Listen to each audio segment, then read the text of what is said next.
सबसे पहले तो कृपया आप जहाँ खड़े हैं वहाँ एक बार विराज जाए।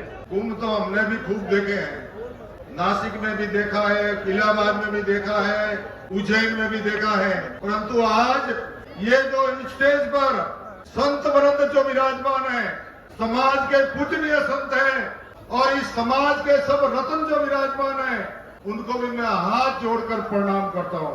आज ये कुंभ नहीं, ये महाकुंभ है और इस महाकुंभ में पहले भी संतों ने कहा है कि वो जात का नहीं, वो किसी बाप का नहीं, और जो बाप का नहीं वो किसी राष्ट्र का नहीं। क्या जिस तरह से पूरा रबारी समाज यहाँ जो विराजमान है, मेरे साथ में सभी राजनेता और जोधपुर से इस महाकुंभ के सभी पदाधिकारी कार्यकर्ता बंधु, जिसका अगर मैं नाम लेने जाऊं, जिन्होंने रात और दिन एक करके बाड़मेर, जालोर, सिरोही, पाली, डूंगरपुर, बांसवाड़ा, चित्तौड़गढ़, प्रतापगढ़, जिस क्षेत्र में भी रात और दिन हम सब मिल करके सबने इस कार्यक्रम के लिए रात और दिन एक करके इस कार्यक्रम को सफल बनाया, इसके लिए मैं पूरी देवासी समाज को नतमस्तक करता हूँ और प्रणाम करता हूँ।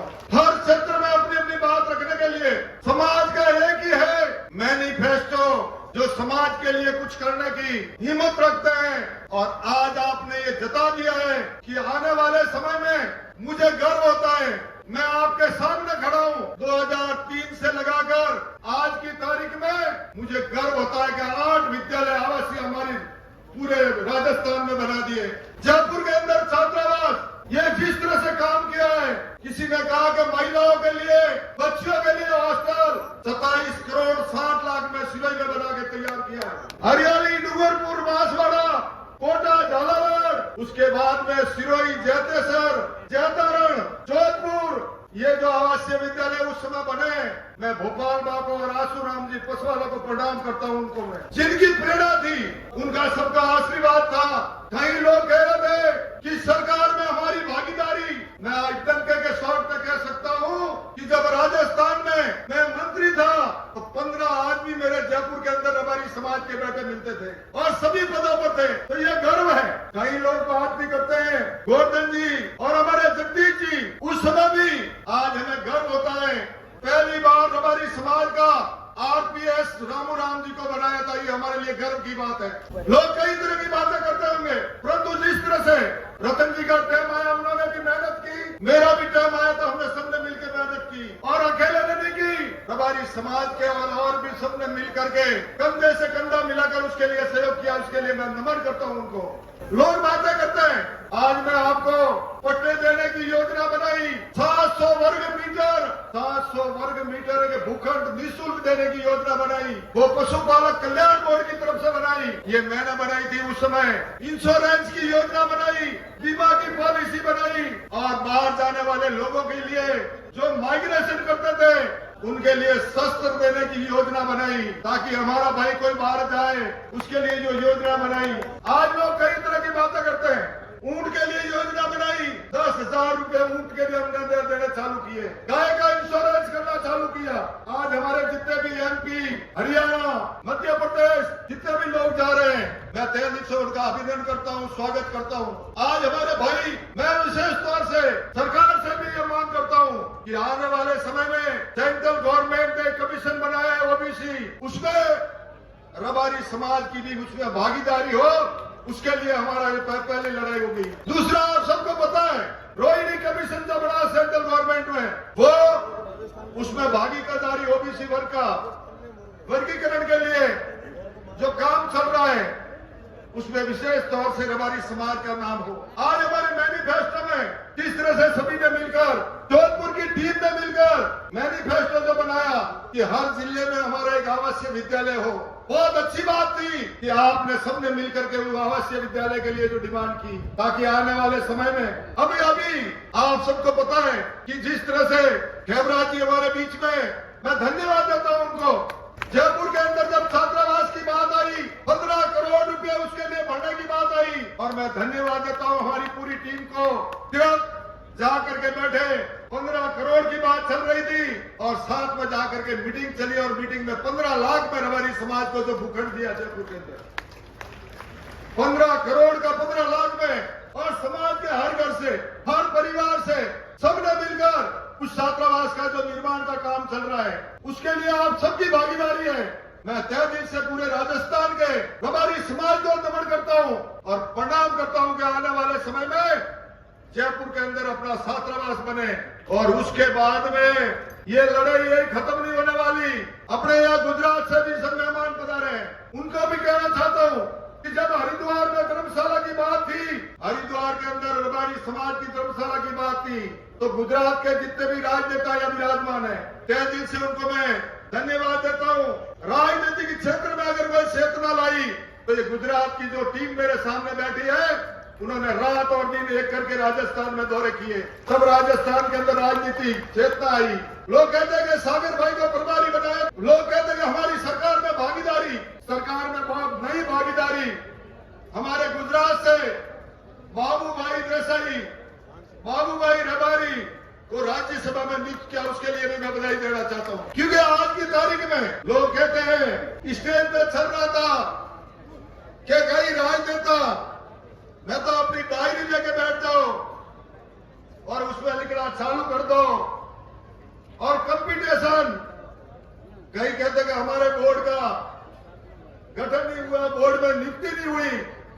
मैं कमजोरी उसकी गिनता हूं आपसे, क्योंकि मेरे टाइम में बोर्ड 2003 और 4 में जब पशुपालक कल्याण बोर्ड का गठन किया, हमारी पूरी टीम मिलकर के हम गुजरात गए।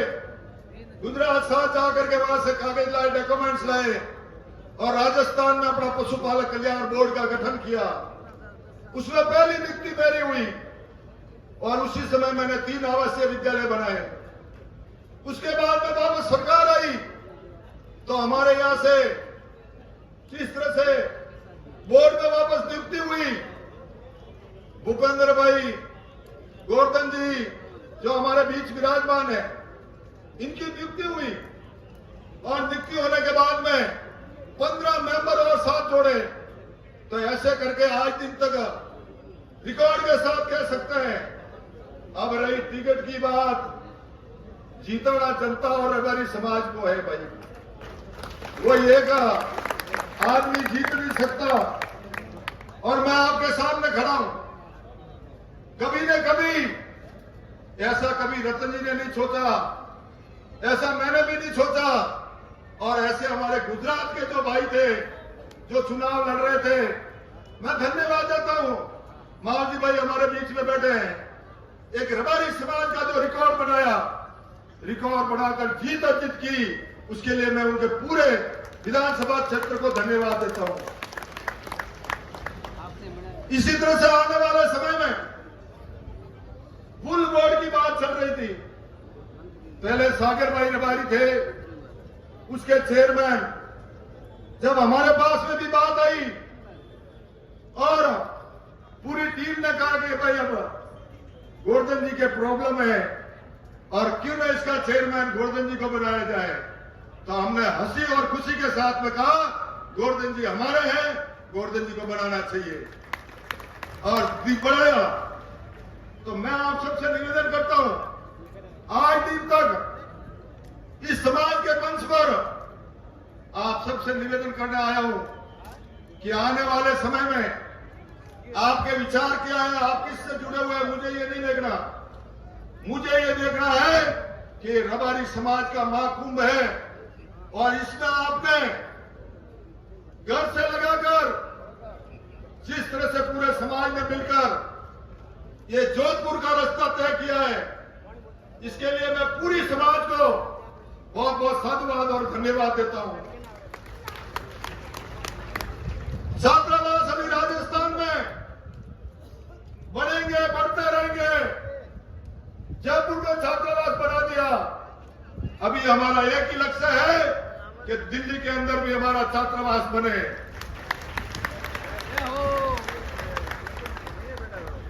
और दिल्ली में छात्रावास कब बनेगा? छात्रावास कब बनेगा? जब आपका कोई भाई दिल्ली में जाकर बैठेगा और बैठ करके उसकी पैरवी करेगा, तो आने वाले समय में दिल्ली अपन से दूर नहीं।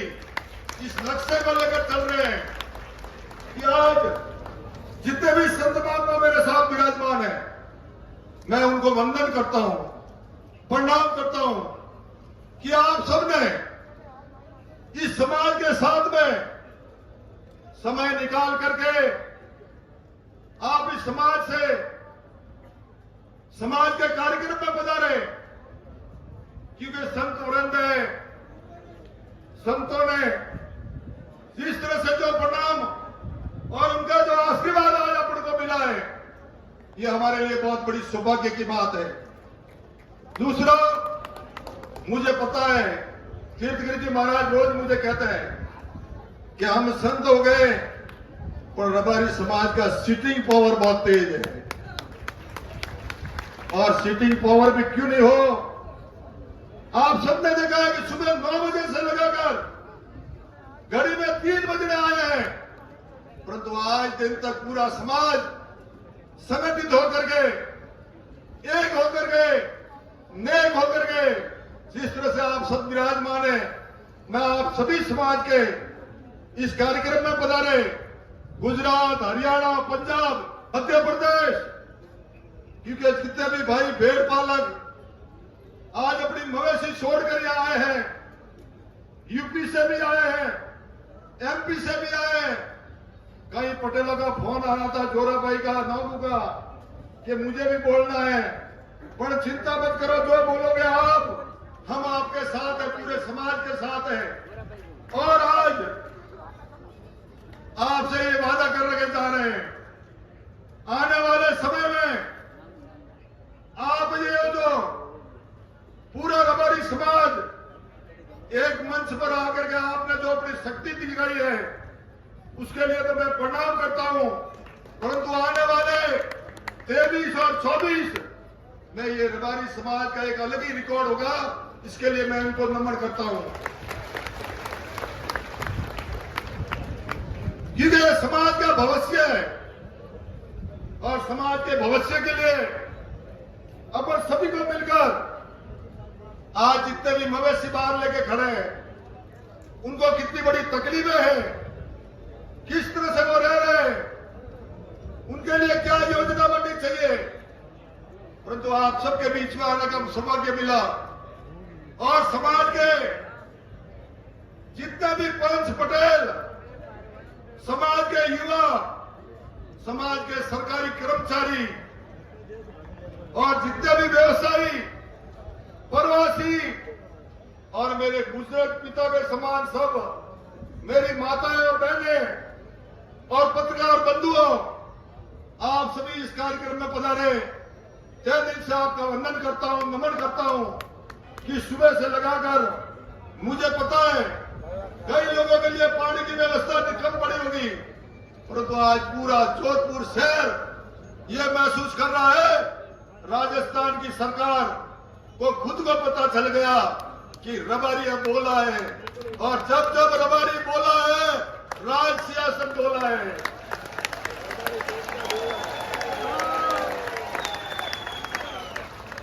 जब जब रबारी बोला है, राज सियासत बोला है। तो आप सबसे मेरा निवेदन है और मैं आपको प्रणाम करता हूं। अभी मेरा एक वक्ता बाकी है, रतन जी, उसकी बात को पूरा सुन के जाना है, और मेरी बात आपने सुनी, उसके लिए मैं आपको नमन करता हूं। इसी के साथ जय हिंद, जय भारत।